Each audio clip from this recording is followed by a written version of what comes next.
Good morning, everybody. We're going to get rolling if you want to circle around here. It seems that the County of Cypress must have taken the donuts and coffee to the other site, so we might as well get rolling so we can get over there. I'm Ken Coles, the General Manager of Farming Smarter, and I'd like to introduce Dr. Scott Lehr for the day. This is Scott's farm, and it was really kind of a neat project that we've been playing around with, and Scott and I were just out there talking that if we ever had what we, even close to the same type of year, then we might be able to start figuring things out. But hopefully with the help of Rob Graff here and Jamie Larson, we might be able to pick out a few things and trends that we're starting to see. But honestly, every year that we've been involved with this project, it's been such a different year. So we're having a little bit of a hard time sorting out what's happening. So think of today as, you guys are actually not here just to learn from us, but we're going to go out there and try to learn from each other, and you guys can, be diagnostic and try to figure out, make some comparison, make some comments, because we're still getting our heads wrapped around this project. The project itself was initiated mostly by Scott because he's been trying a innovative practice for Southern Alberta. If we threw him down into, say, Texas or Oklahoma, he would just be an average Joe, so you're special here. But, if you were down there, there would be nothing special about you, so you just remember that today. No, I'm just kidding. Anyway, so what he's doing is basically a dual harvest of a winter cereal, and he's trying to fit it into his own grazing system. And rather than me tell you about it, I'm actually going to pass it straight off to Scott, and you can tell the group why, when you started, why you're doing it, and a little bit about your system. We've got a family operation. We have a feedlot just down over you can't see it here, we're down in the river valley over the hill here. Background calves for the winter. So all of your irrigation land here is used for silage production. We got started years ago underseeding annual ryegrass into spring cereals. And then we take the silage off the cereals and then graze the annual ryegrass, bale it if we could. Changed some seeding systems around, and we started choking out the annual ryegrass. So then I got into the first couple of years I actually seeded winter wheat in the spring with the spring cereal. And then found some research and things and got playing around with it and discovered we can actually gain more going back in and reseeding the winter cereal later, whether it be wheat, triticale. I haven't done much with rye other than what they've done in the plots, but mostly just because triticale is a higher feed value than the rye. But so now the spring cereal we seed in the spring, and then we'll silage that off, and then typically if we have manure spread that, we do that, and then we get back in as soon as we can and reseed, and then winter cereal. Now I'm mixing in some tillage radishes and clovers and playing with some of that kind of stuff too. And then we bring our cows home. They winter on all this irrigation land, starting late October, just depending on the year, weather and that. And they come home till beginning of December, just depending on how long we can leave them on a pasture. We have 3 feed yards set up in some of the pivot corners where we feed them free choice hay. So they supplement. We can't grow enough. We don't have enough acres to grow enough to feed them for the winter. I wish I had more land. If I could, I wouldn't have to feed a bale. First few years, if it would snow over pretty heavy, they would stop eating it. Snow melts off. Didn't matter if it was January or March. Snow was gone. They were out there grazing it off. By the time they leave, which is typically around the 10th of April, we start calving. It's all gone. Whether they eat it in September or December or March, it's all gone either way. And so they are grazing it in the spring as well. It starts growing. We get pretty early spring, so it's getting grazed hard in the spring. And then that, I think, is our biggest fallback. We're having this field was triticale. We got some plots there. The grazed ones, you can kind of see it's a little thin. I think it's mostly our spring grazing that's hurting. But we're getting phenomenal grazing off the crops, and it's just trying to figure out timing. But we're seeding very early. Some of it got seeded in late July this year, on the 1st of August, and then right up to late as possible. So it's kind of nutshell. That's what you got so far? Do you guys have any questions for Scott right off the bat? You guys are boring. Come on, Kennedy, you're usually so I do have a question. chippy. Yeah, I figured as much. How many animals per acre do you graze in the winter? There'll be 900,000 cows. Well, in total there'll be about 1150, including this field. Our replacement heifers stay on here, so there's 120 acres on this field. Plus there's a bunch of pasture and hills going down to the feedlot where they get fed, but there'll be a couple hundred head out here. There'll be up to 1,000 head out on 700 acres or so there. Right, so less than an acre now. Yeah, I'd say that's where we just don't have enough production to meet the demand for the winter, so we give them free choice hay. And we found now, even if it snows, they know it's there, they go dig through the snow. There can be, as long as it doesn't crust over really hard, there'll be a foot or foot and a half of snow, and they're out there wandering around. They come into the water troughs by the feed yard. They'll come in and drink, and if it's nice, if it's cold, they'll stay around there and eat a lot. If it's nice out, they come in and drink, maybe look at the feed bunk, and then they walk away again. So they prefer? They'd prefer to graze over eating out of the hay bunk, by far. So the full growth of the winter cereals we've tested for feed analysis and spoke with some of my counterparts, and they described it as crack cocaine for cattle. The feed value is just absolutely tremendous. In fact, they all thought that it was way too hot and needs to be mixed with straw or hay or something like that. But like Scott's always said, he's tried it, but they won't touch this stuff because... But they do, it is funny, they do walk, the corners are crested wheat, and we do usually have a couple hundred acres of corn in. So that obviously isn't reseeded, and they'll be out on the corners grazing the crested wheat. The coulees are all native grasses. They'll go out, they wander back and forth, and they go across the corn and eat the stubble and the leaves that are there. So they kind of seem to learn to balance themselves out, maybe, I guess. But yeah, even when it's belly high and lush and green, they're still out on the corners and on the corn stubble eating there too. So and say the hay's always there. Once it starts cooling off, we do put hay out and they come and go as they want. Then from a traditional, if you were making hay and bringing it to them in the wintertime versus just doing this type of feeding, what kind of savings do you see percentage-wise compared? Last year obviously being we worked it out a couple years ago.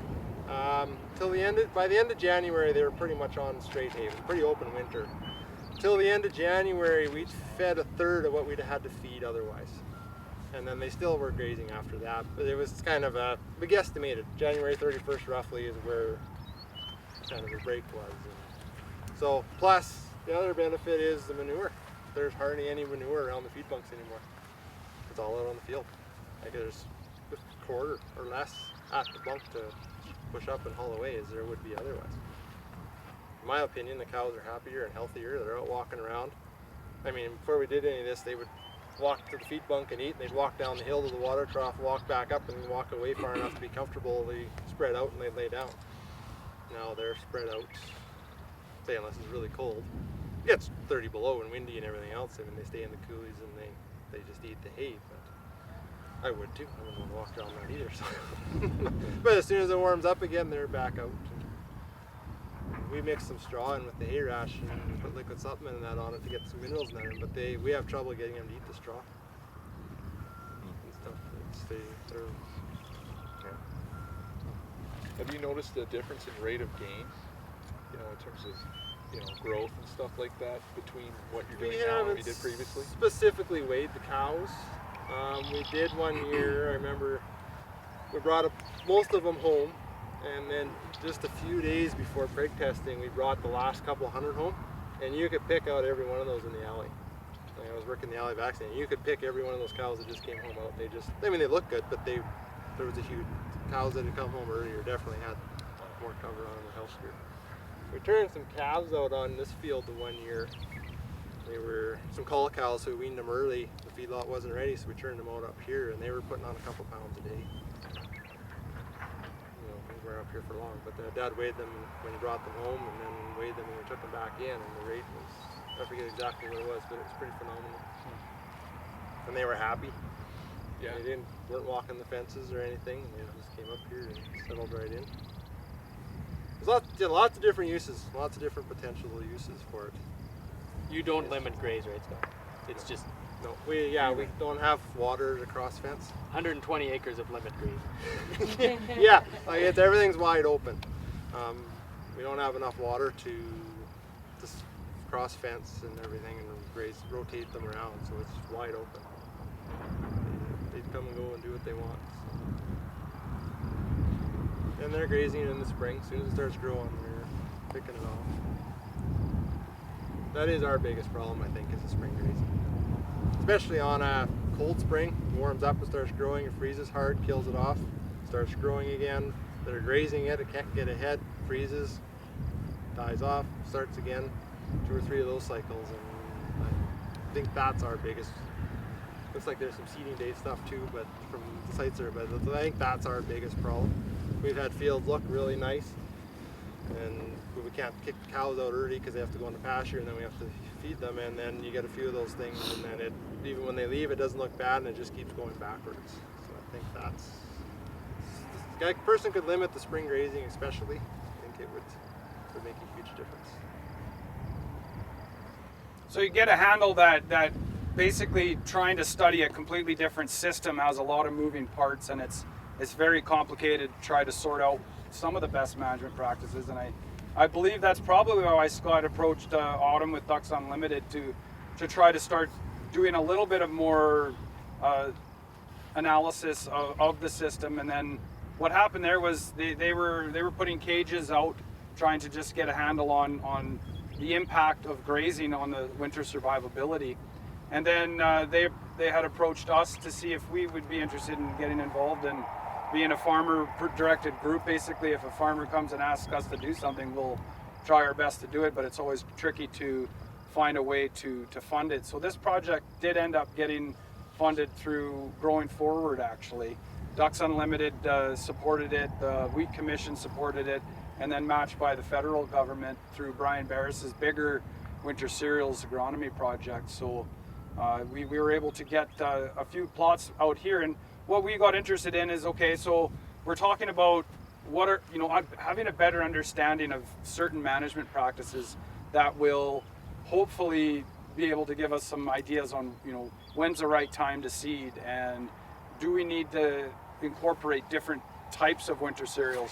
Does everybody know winter hardiness scale when it comes to winter cereals? What's the most winter hardy winter cereal out there? Rye. And next? Triticale. Maybe. And then? Winter wheat. Yeah. I think that's about right. But there are differences amongst cultivars as well, and then the management practices associated with it. Things like seeding date, maybe even, like you said, how aggressively it's been grazed. We actually had just a schwack load of rust in our plots here this last fall, but it doesn't look like it overwintered all that well.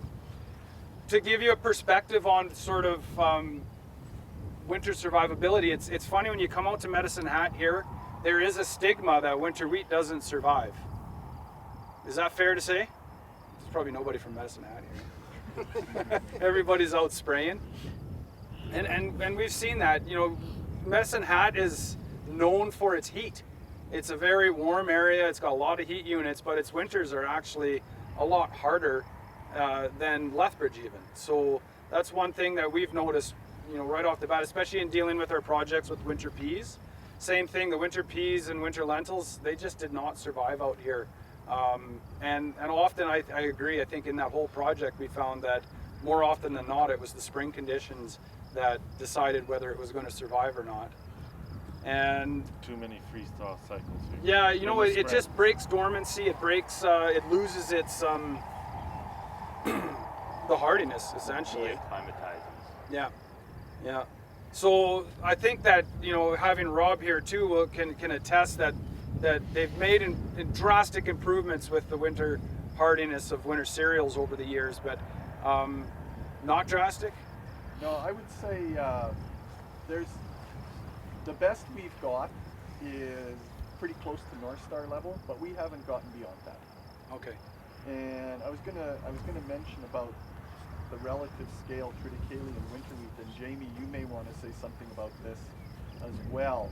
Don Salmon, who worked in both winter wheat and winter triticale with Alberta Ag up at Macomb, his feeling was that the maximum winter hardiness of a good winter triticale was basically the same as a winter wheat, but it would actually take longer to get there. It took longer to get to that maximum winter hardiness. Jamie, do you want to add anything to that? I don't disagree with the fact that they're very similar. Yeah. At least what I've seen. But you know, that's on a limited basis, I guess, Yeah. in terms of the material that they're dealing with. I can't really comment on the acclimation time, to be honest with you. If you look at some of the information in the literature, that may or may not be true. Theoretically, some of the stuff in the literature says that triticale should be in between winter wheat and rye, right? Yeah, if you look at some of the stuff that Brian Fowler published. Yeah. So I think the potential is there. We've just never reached it for triticale. So then I get to play the other fun game, and you all can as well, is we can go out and look and show you what happened this year. It's pretty much in line with last year, and we have seen that the fall rye followed by triticale followed by winter wheat, and we'll go out and look at it. Of course, the year that we had was, we had drought out here in Medicine Hat. We had complete crop failure in a lot of areas. So that's another thing that sort of played into how Scott managed his system out here. So he's kind of pretty keen on getting a lot of fall growth to make up that feed deficit. So we push it hard, and you ended up leaving maybe the cows out a little bit longer than you normally would because of that fall deficit. And then we had a really, really dry spring here. So I think the winter cereals in general were really thirsty out here until we got that rain along the May long weekend. So a lot of other stresses that I guess you can say are normal or not normal, but always timing makes a big difference as far as the benefits to the fall crops and the spring crops and its impact to different management practices. So rather than chat about this, I think it's time to stretch our legs and go for a walk. So this is kind of the craziest trial, to be honest, that I've ever been involved with, because what we've done is, hey Scott, we're gonna go put some plots out in your field where you have cattle. And we thought, a nice opportunity to have a little experiment in a real live system. So we have two trials here. The first one is looking at all the three different winter cereals that we mentioned. So fall rye, winter wheat, winter triticale, and then what we did was did blends of each other. So winter triticale mixed with fall rye and so on. And the other side of things was that we did both a bare seed and then a cruiser treated seed, because we've been often hearing that these insecticide actually components of the seed treatments have been having, I guess what I've been calling so far anecdotal effects of improved winter hardiness as well as improved growth. So we thought we'd throw that in as a function. We wanted to be able to look at what would happen if we didn't graze it. So this trial behind us, you can see Scott had put posts. We paneled this entire plot off to keep the cows out of this one. The one behind you was left free to the cattle to graze off just like the rest of his field. And you had winter triticale out in your field this year. Yeah. And it was a pica? Yeah. And then because of the intensive grazing pressure that probably went on and the earlier seeding date, he was seeded right at the beginning of August or even late July, I think. Even late July last year. So it's a lot earlier than we would normally be seeding winter cereals. But at the same time, he had fall growth that was that high. We were out here doing biomass samples, and it was really incredible to see how much growth you were able to get from August, September, and even October, especially with the irrigation opportunity. So great feed value, great catch on everything. The second studies that we've had is we've noticed already in the last few years of playing around with Scott's project here is that the winter wheat really was not standing up to the same pressures as the triticale and the fall rye. So looked like the most tender to us. We decided to focus in on what is the seeding date effects on winter wheat and how well it would affect the survivability, because kind of a neat idea, I think, because winter wheat, you have the option, what if all of a sudden the grain prices go up, and rather than silaging it like Scott normally does, what if you wanted to just graze it in the fall and then harvest it as a grain crop. So gives a little bit of flexibility to the system, and we thought that would be kind of a fun thing to play with. And then decided to focus in on the winter wheat, since it was the one that seemed to be hurt the most by the grazing pressure. And the other side of it was, on this study, we tried to pick one variety that was more of a forage-based variety and one that was a grain-based variety. Although there can be intermixing and all that. So, anything to add at that point? No, I don't think so. Okay, so I think, any questions for anybody? When you just generally look, can you is there one side that looks better than the other? Is this side better? Yeah. Okay. So yeah, we are putting a pressure. Obviously, the grazing is a stress on the plant, but is it one that balances out in the end? If you had to take a guess, which would have more biomass, this one or that one? So total for the life cycle. Well, you could tell me whichever you like. More biomass. Cows ate a bunch of them already. Yeah, so Art may know more than the rest of you because he saw one of my presentations. No, you knew it on your own. I know, just kidding. So last year, when you did the complete life cycle like Art was talking about, the fall grazing versus the spring growth was actually 18% higher than this one, because you only harvest this one once. And I think that's part of the reason why Scott does it, but it's also more of a management issue. So maybe talk a little bit about that fact that, this morning you're telling me just about how it's the fall growth that's the real driver for you. Yeah, well, in our system, like in last year too, part of the reason we may have had issues here is because we pushed the fertilizer in the water really hard because we had no grass. So I needed the fall grazing. We had to get cows home. So, but for us, we're pushing it and putting down, it'd be 40 to 60, 70 pounds of 46. We've got a lot of background nutrients just from the manure and that, so we're just putting down straight 46. But and with the fall and watering it lots and getting it growing, and we're getting good growth. But I'm really after that fall growth. And then if it becomes a balancing act, the system will work good for pretty much anyone, just depending on where you want the growth. If you want the growth, the grain crop or the silage crop, you want to graze it, probably seed a little later, graze it a little lighter, especially in the spring, and you'll definitely get that later crop. It's very, very flexible. It'll work just depending on what you need. Rob has a question there. So, what are you doing for weed control? Nothing. Non-graze versus graze, are you seeing a difference there? Not really. Well, no, like in a good year, we don't all spray glyphosate and something. Make sure we get a good kill after we take the silage crop off, because there's always big buckwheat and breakthrough stuff. After that, don't spray anything. Partially now I can't anymore with tillage radishes and clovers and stuff, but I'm not seeing much for weeds even in the fall. There'll be a few weeds sticking up here and there, but there isn't much pressure at all. The crop takes off so fast that it keeps everything else under control. And even when we do have a crop, I very, very seldom have I ever sprayed in crop.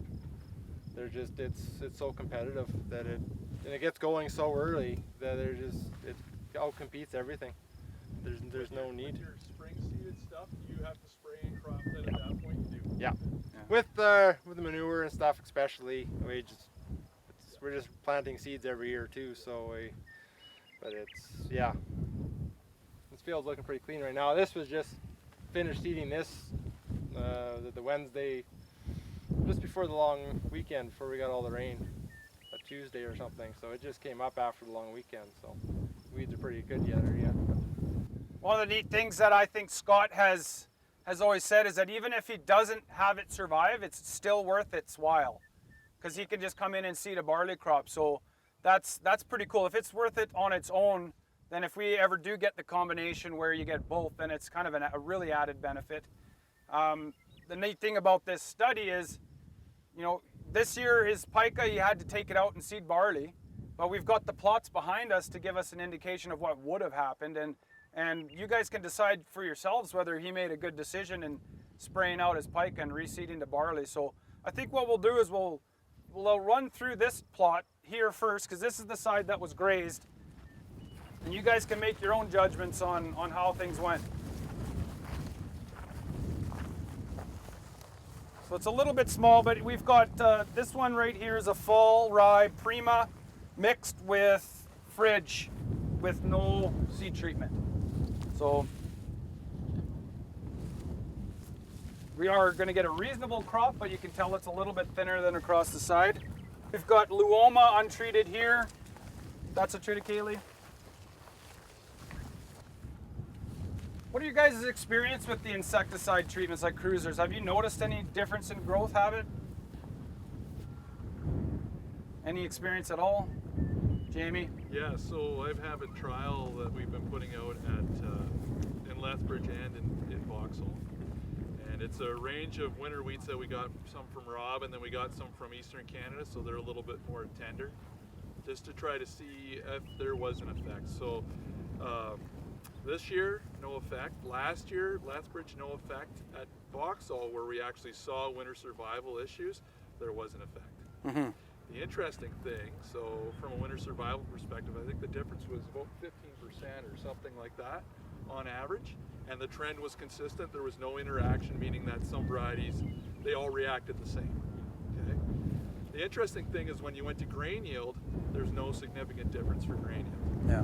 So it's kind of an interesting thing. So then if you think about that, so you put the winter wheat in the ground, you get better survival, but cereals are such a fascinating plant. They're so plastic, able to adapt, so they may take over in tiller more, make up that space where some of the plants were killed, and that's how you get to that yield. It also kind of means, yeah, so it's a fascinating thing, perhaps maybe a crop surviving at 70% versus 50%. What's the decision process by a farmer then to take it out then at that point, right? It can compensate quite nicely. You know, and there's been lots of research done on that, and Ducks Unlimited have a lot of experience. Of course, Rob does too. Yeah. But it's quite fascinating, actually. I was surprised there was no significant difference between the yields, but certainly there was for winter survival. So. I would say in a situation like that, particularly early on in the season, the thing you would have to probably worry about more if you didn't have the treatment and you are actually seeing an effect is that you may have some greater weed control issues.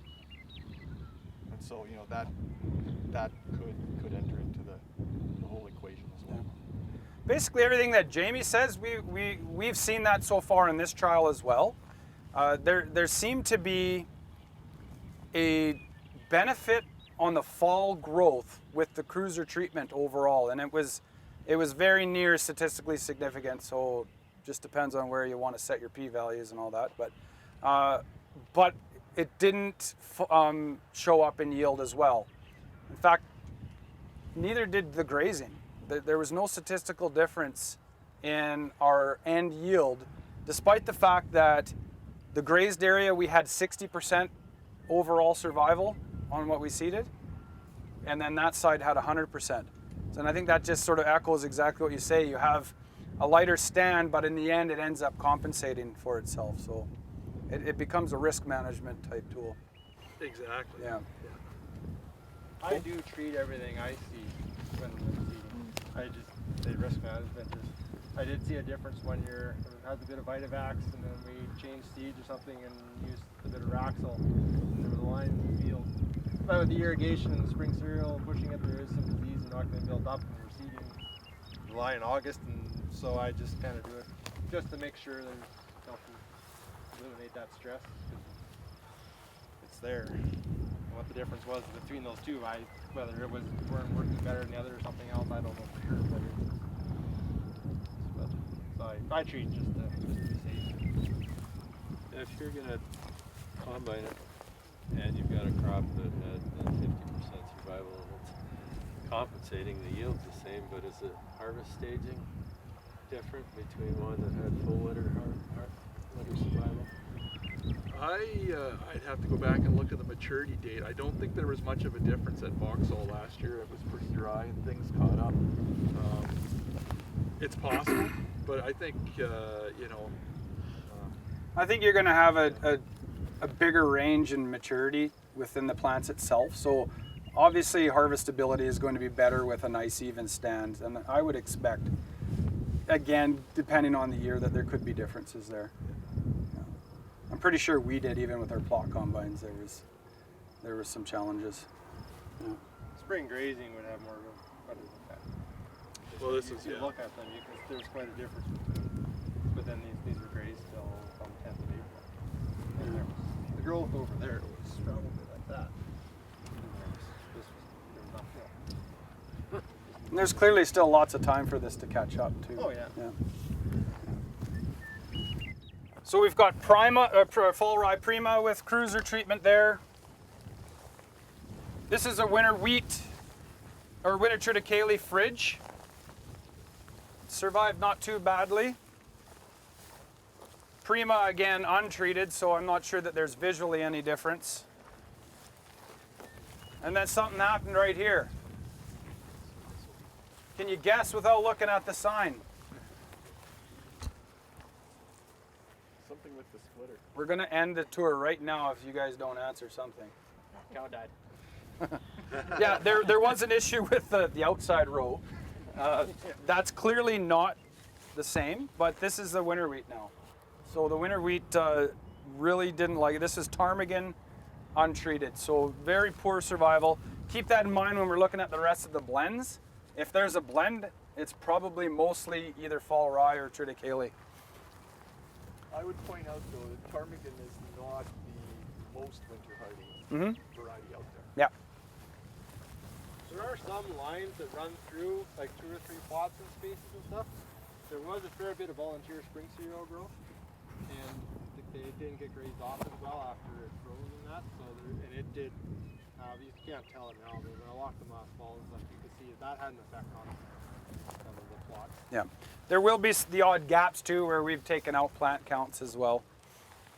So here we've. I Yep. just got to back up Sure. my ignorance. So what you're saying is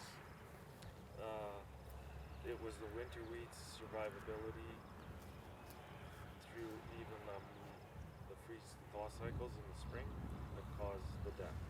Yeah, it's just a little bit more tender as far as winter survivability compared to, I think, both the triticales and fall rye from what I've seen. When was this seeded? Yeah, August 1st. And that's another thing, right? that you're Absolutely, and you know probably what? We're going to get to seeing see it very clearly Exactly, at yeah. the end of the next trial over. Yeah, keep that in mind. Shut up, basically. Just kidding. Just joking, man. Yeah. From him, I get it from my wife. Yeah. Oh, you're comparing me to your wife, are you? Or his wife to you. Hope she's better looking than I am. So here we've got the blend fall rye and ptarmigan, and you can see very clearly all the fall rye heads are going on. What do you think's happening on some of this stuff, Jamie? Frost, probably. Yeah, that's my guess too. So when did you have your fall rye heading out this year? That was the April? first week. Yep. Yeah, it's pretty wild how early this crop comes out. So once it's there, then are you able to explain how it comes out, loses the winter hardiness at a certain growth stage? Or is that a tough question? I mean, as soon as it breaks dormancy and starts growing, I mean, it starts to lose its winter hardiness, so that by the time it's actually goes reproductive, it's no hardier than the spring wheat. So what I've seen often is that in a winter cereal, you've already got the wheat head in the boot while we're still getting frosts, and I think that it's there. Like lots of times we've seen like strips even right in the middle of the head where there's no grain, and then that's basically a picture in time of when there was frost damage.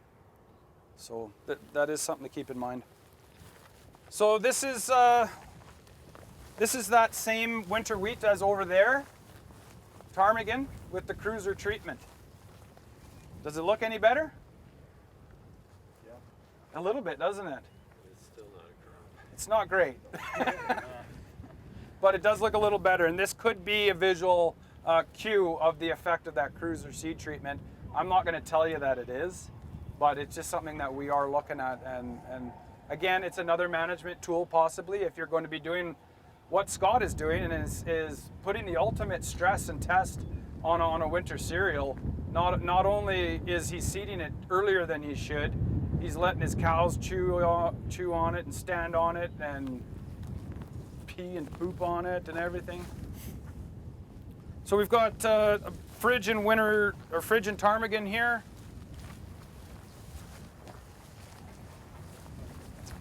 And this is moats. How do you think moats is compared hardiness wise? We didn't select them ptarmigan? based on that. Fairly similar. Yeah. So that's the untreated without any cruiser.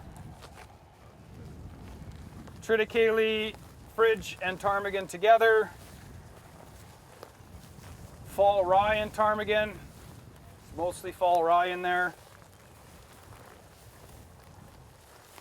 We'll just keep going here.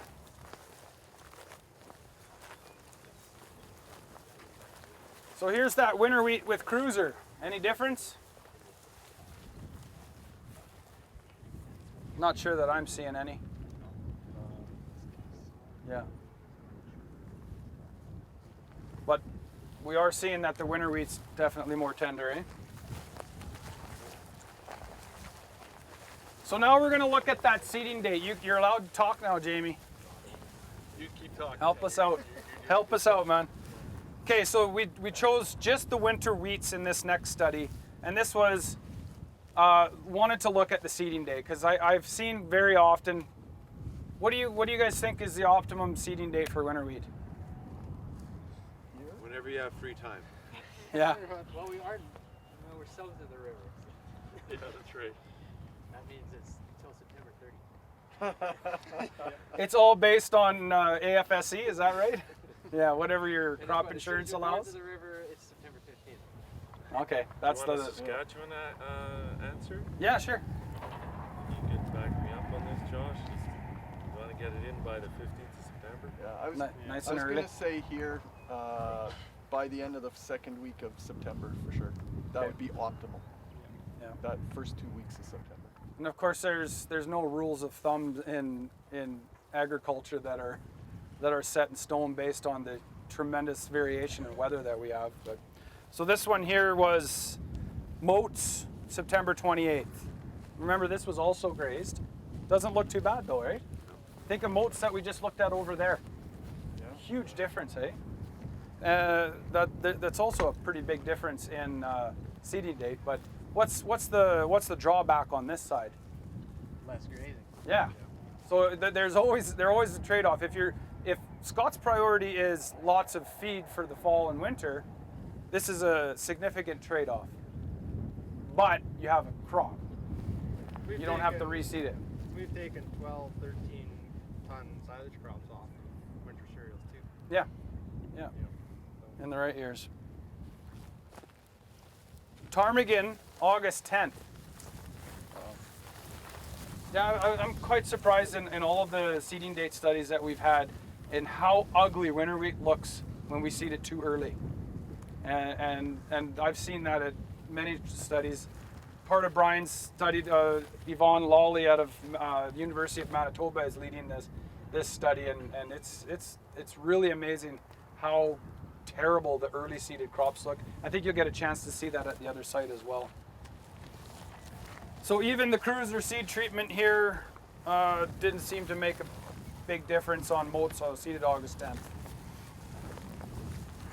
That's not a 15 bushel difference then? So August 28th now, we're getting probably what we'd consider that close to that optimum seeding date For your winter grazing. for winter wheat in general. Like it Or usually just- To me, that's early for Saskatchewan. could be. So you've got a 1 week window in Saskatchewan, September 7th to the 15th. As the Basically. territory managers say that, you know they'll never hit it. So. Yeah. probably better off a little earlier than that in Saskatchewan. Yeah. September 1st, plus or minus a week. So you got that that's the 2 week best. window. Yeah. That's optimum. Yeah. I think we have a 2 week optimum window here as well. Yeah. Isn't Saskatchewan just whenever the lentils came on? Oh, you'd be pretty risky. We got some hybrid fall rye on lentil stubble, and it's much worse than stuff on canola stubble. Yeah. Just because there's no residue, Yeah. no snow catch. No snow catch. So moats untreated on the 28th of August, seeded, and then August 10th. So if we're trying to get winter wheat built into a grazing system, then clearly that early seeding date just isn't really working. And then here we are back to the 28th of September, pretty solid looking crop. The cruiser treatment here. These are side by side actually. This is a good opportunity to visually look at it. So ptarmigan untreated and treated. Almost looks like Replicated throughout? Like, yeah, we have 4 replicates. so, Yeah. But are they mixed? Yes. Okay. Yeah. Almost looks like the untreated looks better there, doesn't it? Now you're a month. That's August 28th and September. Oh, those are different Those dates. are different dates. Thank you. you. Got a month difference in there. Yeah. too. Okay. That's the Okay, diff- that's yeah. the difference. August 28th moats. September 28th moats. Yeah, a month difference in seeding, and there isn't a huge growth difference. And then back to the August 10th again, so it just kind of destroys it. So what really blew my mind on looking at last year's data on this one was when we combined both the fall growth and the growth the following year. Obviously, as we went on the dates, the fall growth went down. But that early August treatment, we had 89 bushels per acre grain yield. Any guesses what we got on the September 15th, your magic date? 89. No. I think it was 119. So we're talking 30 to 40 bushel yield increase by having the right seeding date. And this was very concretely statistical significant.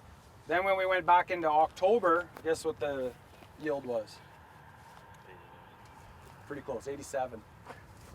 Yeah, so you got a curve in the field. Yeah. If I was doing one thing with winter cereals is I'd be paying 100% attention to my seeding dates and almost forget about everything else. So let me just throw something out there for a question. And could you mark that by heat units? Because like if we say that curve is a certain time, and we have obviously different heat units through the year, and our crops mature generally Yeah. in that area, like I've harvested canola in Saskatchewan on the 20th of August, and I've harvested it at the 20th of September, just depending on the year, right? Yeah. So could we track something to do with heat units and how those winter cereals perform and bring it back to the quote-unquote ideal seeding week window? Yeah. I know Jamie's done a little work, so I'm going to let him talk about that. But more often than not, in everything we do, logistics trump Yeah. agronomy. Yeah, I ran a 14,000 acre corporate adult daycare farm. Yeah, adult daycare farm. So this year, if I was in this neck of the woods, I'd be buying my winter wheat now, because we had such an early spring this year. There are going to be just a ton of crops off in plenty of time to hit that optimum window, and I think guys are going to be cluing into that. And this next year in Alberta, anyways, or southern Alberta, we're going to see record winter cereal acres. In fact, we saw Western Canadian record this last year too. I think I saw on Western Producer, like Western Canada, I saw up 30%. If you're talking For about Western- rye, Rye maybe, but not winter wheat. It was winter cereals. Okay. Yeah. Obviously, lots of peas. No, it was predicted for this year. Sorry. Okay. Yeah. So, do you want to comment on that heat unit thing, Jamie? yeah. So I did a bit of work on this in winter wheat and rye. Rob, well, I just went basically through the co-op reports from previous years. They're all online now, so it's a great resource. And tried to kind of go back and look at when things were seeded and how many heat units were accumulated till basically freeze up. And typically we seed when we finally get everything sorted out, which is usually around the last couple days of September or the first week of October. Typically on average what we got in that period was anywhere between kind of 250 to 350 base zero growing degree days. That, looking through that, and I have to go back, it's a fairly large undertaking to go, and I was going to go through other sites where we saw winter survival issues to see if you can kind of go back and say the crop needs to X amount of growing degree days to get to a sufficient point where it's hit maximum winter hardiness. Right? We talk about 3 leaves, 1 tiller. That's about 350 growing degree days. So take that as your rule of thumb. Go back to where you're from. Look at, Alberta's got phenomenal weather data that you can go and look at your location and kind of step that back. Interestingly, when I did it at Lethbridge, and you step back about 350 growing degree days from kind of freeze up, it's roughly around September 30th. For Lethbridge, yeah. And so, and that's an interesting thing because we're talking about trying to push, you know, winter cereals going later than that. And to be honest with you, I don't know if we necessarily can. Or want to. Or want to, right, exactly. But yet we had years where it was only 250 growing degree days and there weren't issues, but that then depends on the winter. Yeah. So we got to go with what the data, what we know that's in the literature and stuff is kind of 3 leaves, 1 tiller. What does it take to get there? Plants are remarkable in terms of like, you can set your watch to it. If you're getting those growing degree days, it'd be like, so this, when things came out of, just looking at the math from my calculated all that stuff this year, I said we're going to have rye heading out the first week of May. Bang, done, you can tell, right? So it's really remarkable. So it is predictive. And in fact, Brian Fowler with the winter survival model that he has out on the Wheat Workers website. So it's a really good resource. He's trying to update it for rye, for the hybrids, as well as winter wheat. He has growing degree days in there as one of the factors in the model. So yeah, it's something you can absolutely consider. Okay, so it's worth it. So, and everybody's different, right, on their farm. So you just look at you just look at, and do it for not just 1 year. Yeah. Right, do it. I did it for 10 years and a real trend came out. I showed Rob the data and we were just both like, wow. It was amazing, actually. It was a good exercise. So.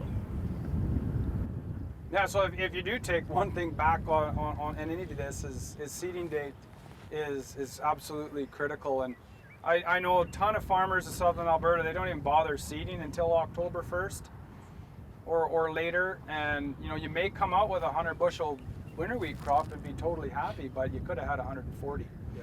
You know, it makes a huge difference. And when that starts to catch on, then you're going to see, you know, purposeful planning for it rather than always relying on logistics. So we're kind of getting to that point where I'd like to get moving. So let's you get everything that you looked at here is identical going backwards this way, but this part didn't get grazed, so you can really see the impact of the grazing.